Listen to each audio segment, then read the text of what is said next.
January 18th. Jacob's death draws near. Genesis chapter 47, verses 28 through 31. Jacob lived for 17 years after his arrival in Egypt, so he lived 147 years in all.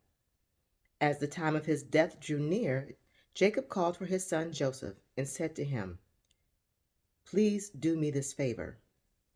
Put your hand under my thigh and swear that you will treat me with unfailing love by honoring this last request. Do not bury me in Egypt. When I die, please take my body out of Egypt and bury me with my ancestors." So Joseph promised, "I will do as you ask." "Swear that you will do it," Jacob insisted. So Joseph gave his oath, and Jacob bowed humbly at the head of his bed. Jacob blesses Manasseh and Ephraim. Genesis chapter 48, verses 1 through 22. One day, not long after this, word came to Joseph, "Your father is failing rapidly." So Joseph went to visit his father, and he took with him his two sons, Manasseh and Ephraim. When Joseph arrived, Jacob was told, "Your son Joseph has come to see you." So Jacob gathered his strength and sat up in his bed. Jacob said to Joseph, "God Almighty appeared to me at Luz in the land of Canaan and blessed me. He said to me, 'I will make you fruitful, and I will multiply your descendants. I will make you a multitude of nations, and I will give this land of Canaan to your descendants after you as an everlasting possession.' Now I am claiming as my own sons these two boys of yours, Ephraim and Manasseh, who were born here in the land of Egypt before I arrived. They will be my sons, just as Reuben and Simeon are. But any children born to you in the future will be your own, and they will inherit land within the territories of their brothers Ephraim and Manasseh. Long ago, as I was returning from Paddan Aram, Rachel died in the land of Canaan. We were still on the way, some distance from Ephrath, that is Bethlehem. So with great sorrow I buried her there beside the road to Ephrath. Then Jacob looked over at the two boys. "Are these your sons?" he asked. "Yes," Joseph told him. "These are the sons God has given me here in Egypt." And Jacob said, "Bring them closer to me so I can bless them."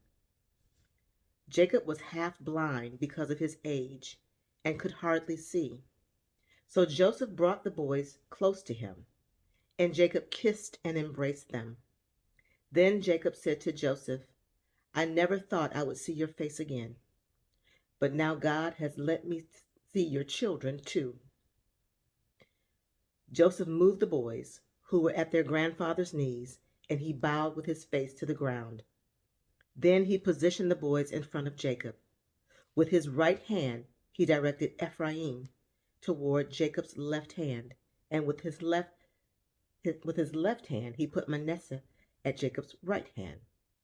But Jacob crossed his arms as he reached out to lay his hands on the boys' heads. He put his right hand on the head of Ephraim, though he was the younger boy, and his left hand on the head of Manasseh, though he was the firstborn. Then he blessed Joseph and said, "May the God before whom the grandfather Abraham and my father Isaac walked, the God who has been my shepherd all my life to this very day, the angel who has redeemed me from all harm, may he bless these boys. May they preserve my name and the names of Abraham and Isaac, and may their descendants multiply greatly throughout the earth." But Joseph was upset when he saw that his father placed his right hand on Ephraim's head. So Joseph lifted it to move it from Ephraim's head to Manasseh's head. "No, my father," he said, "this one is the firstborn. Put your right hand on his head." But his father refused. "I know, my son, I know," he replied. Manasseh will also become a great people, but his younger brother will become even greater, and his descendants will become a multitude of nations. So Jacob blessed the boys that day with this blessing. The people of Israel will use your names when they give a blessing. They will say, "May God make you as prosperous as Ephraim and Manasseh." In this way, Jacob put Ephraim ahead of Manasseh. Then Jacob said to Joseph, "Look, I'm about to die, but God will be with you and will take you back to Canaan, the land of your ancestors. And beyond what I have given your brothers, I am giving you an extra portion of the land that I took from the Amorites with my sword and bow." Jacob blesses his sons. Genesis chapter 49, verses 1 through 28. Then Jacob called together all his sons and said, "Gather around me, and I will tell you what will happen to each of you in the days to come. Come and listen, you sons of Jacob. Listen to Israel, your father. Reuben, you are my firstborn, my strength, the child of my vigorous youth. You are first in rank and first in power, but you are as unruly as a flood, and you will be the first no longer. For you went to bed with my wife, you defiled my marriage couch. Simeon and Levi are two of a kind. Their weapons are instruments of violence. May I never join in their meetings. May I never be a party to their plans. For in their anger they murdered men and they crippled oxen just for sport.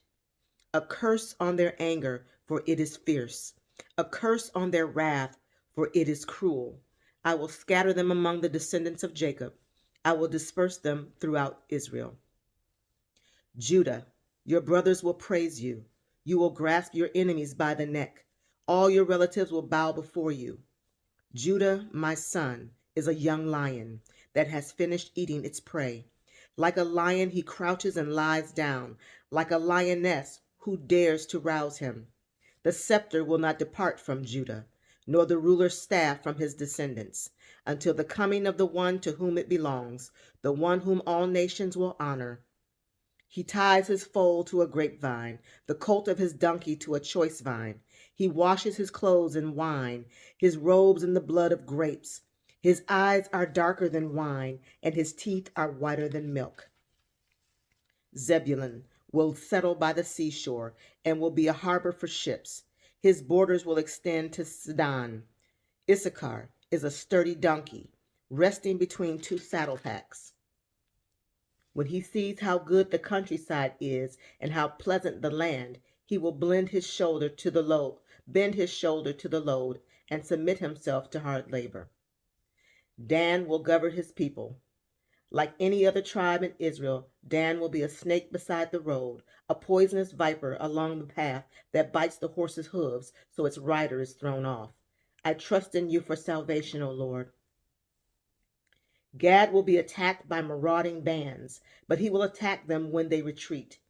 Asher will dine on rich foods and produce food fit for kings. Naphtali is a doe set free that bears beautiful fawns. Joseph is the foal of a wild donkey, the foal of a wild donkey at a spring, one of the wild donkeys on the ridge. Archers attacked him savagely. They shot at him and harassed him, but his bow remained taut, and his arms were strengthened. By the hands of the mighty one of Jacob, by the shepherd, the rock of Israel, may the God of your father help you. May the Almighty bless you with the blessings of the heaven above and the blessings of the watery depths below, and blessings of the breasts and womb. May my fatherly blessings on you surpass the blessings of my ancestors, reaching to the heights of the eternal hills. May these blessings rest on the head of Joseph, who is a prince among his brothers. Benjamin is a ravenous wolf, devouring his enemies in the morning and dividing his plunder in the evening. These are the 12 tribes of Israel, and this is what their father said as he told his sons goodbye. He blessed each one with an appropriate message. Jacob's death and burial. Genesis chapter 49, verses 29 through chapter 50, verse 13. Then Jacob instructed them, "Soon I will die and join my ancestors. Bury me with my father and grandfather in the cave in the field of Ephron the Hittite.